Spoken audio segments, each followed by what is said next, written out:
Salam, bugün sizin üçün çox maraqlı bir materialımız var. Ernesto Che Guevara'nın gənc yaşlarında, hələ məşhurlaşmamışdan əvvəl dostu Alberto Granado ilə Latın Amerikası boyunca motosikletlə etdiyi o məşhur səyahətin gündəlikləri. Bəli, amma baxın bu sadəcə bir yol hekayəsi deyil də. Qətiyyən. Əlimizdəki mənbələr Ernesto'nun öz qeydləri var, bir də atasının yazdığı ön söz. Bunlar göstərir ki, bu səyahət onun üçün əsl, necə deyim, transformasiya anı olub. Tamamilə doğrudur. Bu mənbələr bizə təkcə macəraları, gəzdikləri yerləri deyil, həm də gənc bir insanın qarşılaşdığı o çılpaq reallıqlar qarşısında necə dəyişdiyini. Dünya görüşünün necə formalaşdığını addım-addım izləməyə imkan verir. Ay sağ ol. Bizim də məqsədimiz sizin üçün bu mənbələrdən ən önəmli müşahidələri, Ernesto'nun keçirdiyi o daxili təkamülün, belə deyək, əsas anlarını üzə çıxarmaqdır. Elə isə başlayaq. Deməli, 1951-ci ilin dekabr ayı. 23 yaşlı tibb tələbəsi Ernesto və ondan biraz yaşlı, 29 yaşlı biokimyaşı dostu Alberto. Alberto. Köhnə bir Norton 500 motosikletləri var. Amma ona iddialı bir ad qoyublar. La Poderosa 2, yəni güclü ikinci. Adı güclü olsa da özü. Ona sonra gələcək. Buenos Airesdən yola çıxırlar. Xəritədəki hədəf təsəvvür edin, bütün qitədir. Amma əsas motivasiya nə idi? Yəni, sadəcə gəzmək, macəra axtarmaq. Baxın, Ernesto'nun atasının yazdığı o proloqa nəzər salsaq görürük ki, bu sadəcə gəzintidən çox daha dərin bir şeydir. Atası bunu bir növ sosial tədqiqat adlandırır. Sosial tədqiqat maraqlıdır. Bəli. Yazır ki, Ernesto yoxsulluğu, ədalətsizliyi, insanların çəkdiyi əziyyəti birinci əldən görmək, bunun köklərini anlamaq istəyirdi. Bu, belə deyək də, adi turist marağı deyildi. Yəni, sadəcə şəkil çəkdirib qayıtmaq yox, qətiyyən. Bu, həqiqəti dərk etmək və bəlkə də bacardığı qədər nəsə etmək istəyi idi. Atası hətta bu istəyi əsl missionerlik dürtüsü kimi təsvir edir. Bu, çox güclü ifadədir məncə. Doğrudan da güclüdür. Ernesto özü də gündəliyinin lap əvvəlində bu dəyişim məsələsinə toxunur, elə deyilmi? Deyir ki, bu qəhrəmanlıq dastanı deyil. Deyir ki, bu iki dostun ortaq xəyallarının bir müddətə kəsişməsidir sadəcə. Amma sonra vacib bir cümlə əlavə edir. Amerikamızda təsadüfi dolaşmaq məni sandığımdan daha çox dəyişdirdi. Bax, bu cümlə sanki bütün səyahətin açarıdır. Mütləq və bu dəyişim elə ilk addımlardan başlayır. Məsələn, Alberto'nun Atlantik okeanını ilk dəfə görməsi, o heyrətlənməsi kimi anlar var. Bu, onların kəşf etdikləri dünyanın nə qədər geniş olduğunu göstərir. Amma eyni zamanda səyahətin daha şəxsi, hətta biraz sentimental tərəfləri də var axı. Miramar'da Ernesto'nun sevgilisi Çiçinəyə verdiyi o balaca küçüyü deyirsiniz yəqin. Geri dön adlı. Bəli, maraqlı simvoldur əslində. Həm qayıdacağına bir işarə kimi, həm də o küçüyün başına gələnlər. Motosikletdən yıxılır, xəstələnir filan. Sanki qarşıdakı çətinliklərin kiçik bir anonsu kimi idi. Düzdür, bu səyahətin bəlkə də romantik başlasa da heç də asan olmayacağını göstərir elə əvvəldən. O çətinliklər isə özünü çox gözlətmir əlbəttə. O La Poderosa 2 adıyla tam bir təzad təşkil edir. Motosiklet demək olar ki, hər fürsətdə xarab olur. Mənbələrdə o qədər təmir səhnəsi var ki... Bir də pul problemi. O da dərhal baş qaldırır. Yəni, planlarının nə qədər iddialı, bəlkə də biraz xəyalpərəst olduğunu tez başa düşürlər.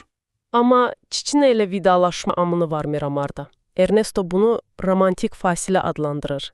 Hətta Otero Silva'dan bir sitat da gətirir. O getmək arzusu ilə qalmaq istəyi arasındakı daxili mübarizəni çox gözəl təsvir edir. Bu, təkcə sevgilidən ayrılmaq deyil, həm də gənc bir insanın o şəxsi bağlılıqları ilə daha böyük bir kəşfiyyat, bir axtarış arzusu arasındakı seçimidir sanki. Və buradan sonra səyahət daha sərt reallıqlara doğru yönəlir. Həm də, necə deyim, gözlənilməz vəziyyətlərə. Məsələn, Şilidə, Temuco şəhərində yerli qəzetin onları səhvən cüzan mütəxəssisləri kimi təqdim etməsi. Ay amam, bu əladır. Bu, əsl trajikomik bir vəziyyətdir də, bir tərəfdən bu saxta şöhrət onlara bəzi qapıları açır, insanlar hörmətlə yanaşır, yemək verirlər, qalmağa yer təklif edirlər. Digər tərəfdən isə bu onların əslində kim olduqları ilə cəmiyyətin onları necə qəbul etdiyi arasındakı o ironik fərqi göstərir. Elə deyilmi? Tamamilə. Mənbələrdə var ki, bu statusdan müəyyən qədər faydalanıblar, amma həm də bunun müəyyən bir narahatlıq yaratdığını da sezmək olur. Yəni, onlar həkimdir, amma cüzam üzrə mütəxəssis deyillər axı. Yəqin ki. Və bütün bu şöhrət kölgəsində motosikletlə mübarizə də davam edir. Argentinada qum təpələrində dəfələrlə yıxılmaq. Hə, Ernestonun ayağının yanması var, o yara aylarla sağalmır. Bəli.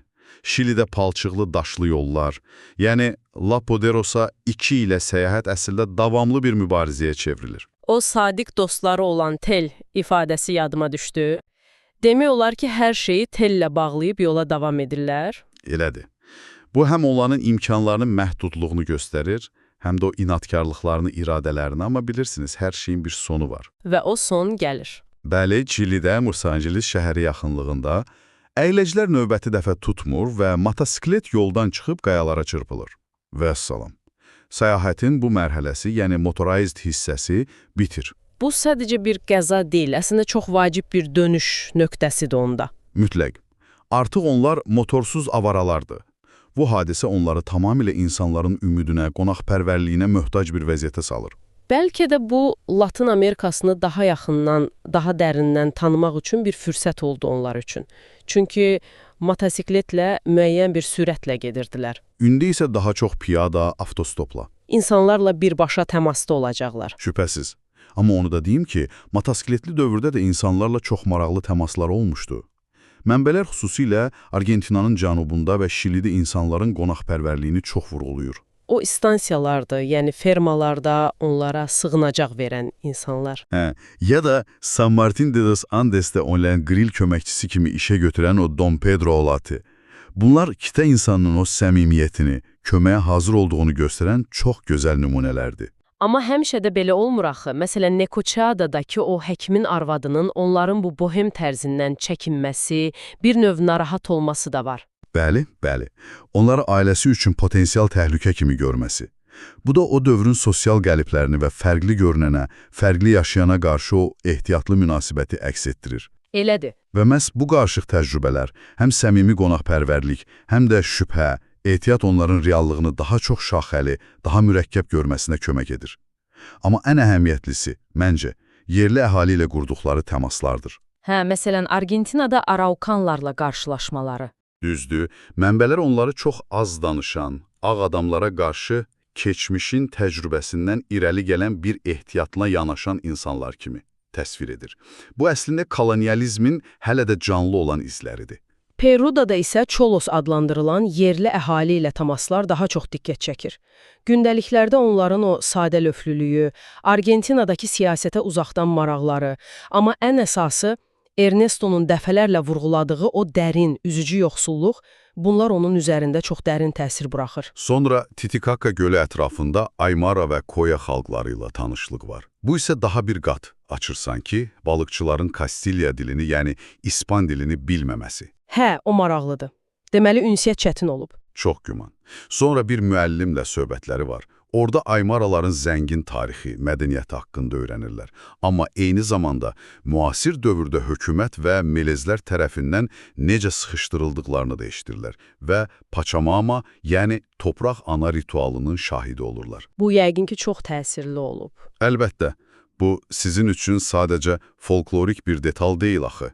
Bu, And xalqlarının minlik tarixə malik, təbiətlə o dərin əlaqəsini və İspan fəthindən əvvəlki inanclarının hələ də davam etdiyini göstərən canlı bir mədəniyyət nümunəsidir. Ernesto üçün bu yəqin ki, kitablarda oxuduqlarının canlı təcəssümü idi və onun yerli mədəniyyətlərə hörmətini daha da artırırdı. Və bütün bu təmaslar fonunda onun siyasi və sosial müşahidələri də getdikcə kəskinləşir. Argentinada peronist və radikal partiyalarının tərəfdarları ilə qısa söhbətləri olur, amma Şilidə vəziyyət daha dramatik təsvir olunur. Elədir. Aşağı maaşlar, işsizlik, işçilərin demək olar ki, heç bir hüququnun olmaması və ABŞ şirkətlərinin xüsusilə də o mis mədənlərindəki böyük gücü, təsiri. Milliləşdirmə ilə bağlı mübarizələr də gedirdi o vaxt. Bəli, Və məhz Şilidə qarşılaşdıqları o kommunist işçi cütlüyün hekayəsi, məncə bu Ernestonun şuurunda əsaslı dönüş yaradan anlardan biridir. Niyə məhz o hekayə? Çünki bu insanlar sırf siyasi baxışlarına görə təqib olunurlar. Heç yerdə iş tapa bilmirlər, dəhşətli bir səfalət içində yaşayırlar. Bu, abstrakt siyasi ideyaların real insan həyatlarına necə birbaşa, hətta çox qəddar şəkildə təsir etdiyini göstərən ilk belə kəskin nümunələrdən idi onun üçün. Yəni ideologiyanın fərdi taleyə təsiri. Aynən. Gündəlikdəki ifadələrindən bu görüşün onu necə dərindən sarsıtdığı çox açıq hiss olunur. Bu, artıq fərdi talelər üzərindən sistemli ədalətsizliyin dərk edilməsi anıdır. Və sonra gəlir Chuquicamata, mis mədəni. Ora sanki bütün bu müşahidə olunan sosial ədalətsizliklərin bir məkanda cəmləşdiyi yer kimidir. Elədir.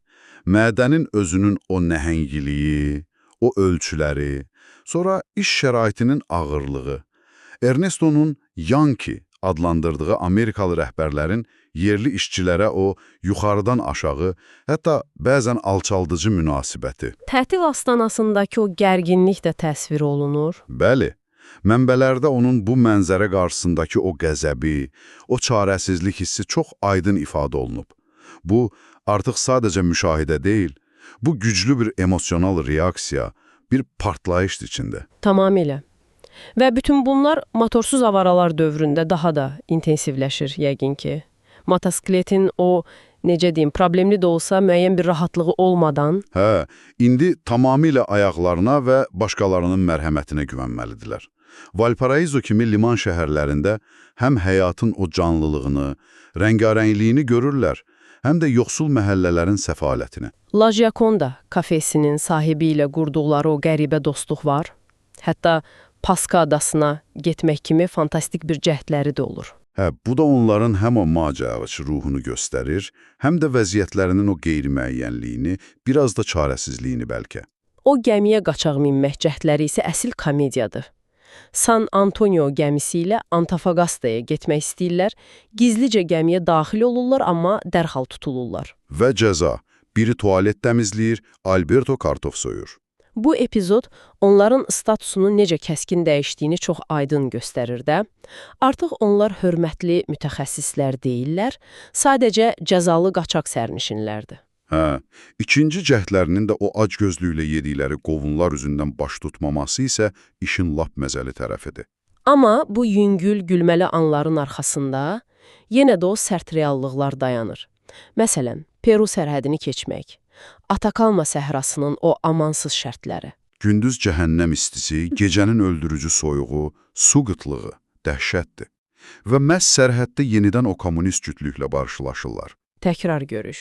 Və onların çətinliklərinin hələ də davam etdiyini görmək Ernestonun yaddaşında çox dərin iz buraxır. Onun ədalətsizliyə qarşı o qəzəbini daha da alovlandırır. Peruya daxil olduqdan sonra isə səyahət başqa bir məcraya yönəlir sanki. İnkaların mirası ilə daha yaxından tanışlıq başlayır. Cusco, dünyanın göbəyi. Mənbələrdə bu şəhərin o qədim İnka daşları ilə İspan kolonial memarlığının o heyrətamiz sintezi çox gözəl təsvir edilir. Sacsayhuamani qalasının möhtəşəmliyi. Amma eyni zamanda tarixin o ağrılı tərəfi də var. Fəth zamanı məbədlərin dağıdılması, yerində kilsələrin tikilməsi. Məsələn, Santo Domingo kilsəsinin məşhur günəş məbədinin təməlləri üzərində ucaldılması faktı. Bəli, bu tarixin mürəkkəbliyini və ziddiyyətlərini göstərir. Machu Picchu isə, ora tamam başqa bir aləmdir. Ernestonun gündəliyində bu yerə qarşı dərin bir heyranlıq, hətta mistik bir bağlılıq hiss olunur. O, təkcə memarlığı təsvir etmir deyəsən? Yox.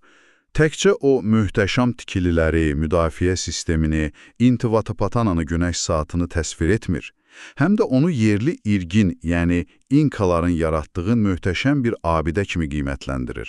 Və burada çox maraqlı bir məqam var. Onun Şimali Amerikalı turistlərin bu müqəddəs məkana o səthi, əyləncə xatirinə yanaşmasını tənqid etməsi. Bax, bu vacibdir.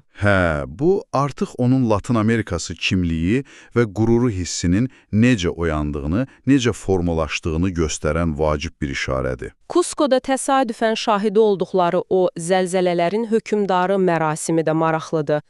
Xristian inancları ilə qədim paqan elementlərinin necə iç-içə keçməsi, yerli əhalinin o rəngarəng geyimləri, Pisaq, ondan Taytambo kimi digər İnka xarabalıqları da onların qitənin qədim tarixi ilə bağlarını gücləndirir əlbəttə. amma bu tarixi möhtəşəmliyin fonunda müasir Peru reallıqları da özünü göstərməyə davam edir, elə deyilmi?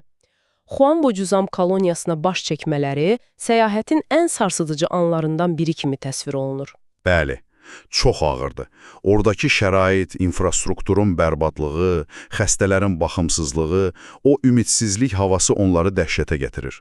Hətta koloniyanı quran doktor Peşçenin özünün də hansı çətinliklərlə üzləşdiyini öyrənirlər. Gördükləri Ernestonu o qədər mənəvi cəhətdən sarsıdır ki, hətta şiddətli astma tutması keçirir. Düzdür. Bu, onun həm fiziki, həm də emosional həssaslığını çox aydın göstərir. O, laqeyd qala bilmir gördüklərinə. Və səyahətin sonuna doğru Limaya gedən yol. Bu da sanki əsl sınaqlar zənciridir. Andakavaylasda günlərlə qalmalı olurlar, ac qalırlar. Bir epizod var. Albertonun yerli əhaliyə qarşı hörmətsizliyə etiraz etməsi və bunun onlara problem yaratması. Sonra o çətin kamyon səfərləri, yağış, palçıq, soyuq, hətta bir dəfə heyvanlar üçün nəzərdə tutulmuş yük maşınında buğalarla bir yerdə səfər etməli olurlar. Təsəvvür edin, Ayacucho kimi kiçik, kasıb şəhərlərdən keçirlər. Bütün bunlar onların həm fiziki, həm də mənəvi dözümünü son həddə çatdırır. Yekun olaraq, bütün bu təcrübələr, yəni geografi məsafələri qət etmək, fiziki məhrumiyyətlər, qəzalar, müxtəlif insanlarla, mədəniyyətlərlə bu qədər yaxından ünsiyyət, Dərin yoxsulluğun və sosial ədalətsizliyin bu qədər çılpaq şəkildə şahid olmaq. qədim sivilizasiyaların o möhtəşəm qalıqları ilə müasir reallıqların o kəskin təzadını görmək. Bütün bunlar bir yerə yığılanda gənc Ernestonun daxili dünyasında, necə deyim, böyük bir partlayış yaradır. Gündəliklərdəki o zarafatçıl, həssas, müşahidəçi, bəzən əsəbi, qəzəbli gənc, səyahətin sonunda artıq dünyaya tamam fərqli bir prizmadan baxır. Adam düşünür, Latın Amerikasının bu çılpaq reallıqları ilə bu qədər yaxından, bu qədər sarsıdıcı şəkildə üzləşmək. Yoxsulluq, istismar, yerli xalqların vəziyyəti, xarici təsir. Bütün bunlar onun sonraki həyatını, o məşhur inqilabi idealları necə formalaşdırdı? Bax, bu həqiqətən də əsas sualdır. Mənbələrə, yəni gündəliklərə baxdıqda biz hələ tam formalaşmış inqilabçı Çeni görmürük əlbəttə. Amma biz onun toxumlarını görürük. Çox aydın şəkildə. Nələrdir o toxumlar? Məsələn, gördüyü ədalətsizliklərə qarşı güclü bir mənəvi qəzəb. İstismar edilən, əzilən insanlara qarşı dərin bir empatiya, bir şərik hissi. Və ən əsası, Latın Amerikasını artıq ayrı-ayrı ölkələr kimi deyil, ortaq problemləri və bəlkə də ortaq taleyi olan vahid bir Amerikamız kimi görməyə başlaması. Vahid bir məkan kimi. Bəli, bütün bunlar onun gələcək radikal mövqeyinin və o beynəlmillətçi baxışlarının təməlini qoydu. Bu səyahət onun üçün əsl bir universitet oldu. Amma divarları olmayan, dərsləri isə həyatın özü olan bir universitet. Deməli, gündəliklərdəki bu gənc, həssas, dünyanı kəşf etməyə çalışan və bu prosesdə əslində özünü də kəşf edən Ernesto, bəlkə də heç fərqində olmadan, gələcəyin o bütün dünyada tanınan Che Guevara'sına çevriləcək, o daxili alovu, o yanğını məhz bu səfər zamanı alışdırdı. Çox güman ki, elə oldu. Və sizcə, əziz dinləyicilər, insanın dünya görüşünü, həyata baxışını formalaşdıran ən güclü təsir nədir? Oxuduğumuz kitablar, öyrəndiyimiz nəzəriyyələr, yoxsa həyatın öz içindən gələn bu cür birbaşa, sarsıdıcı, göz açan təcrübələr? Bu, həqiqətən də üzərində düşünməyə dəyər bir sualdır.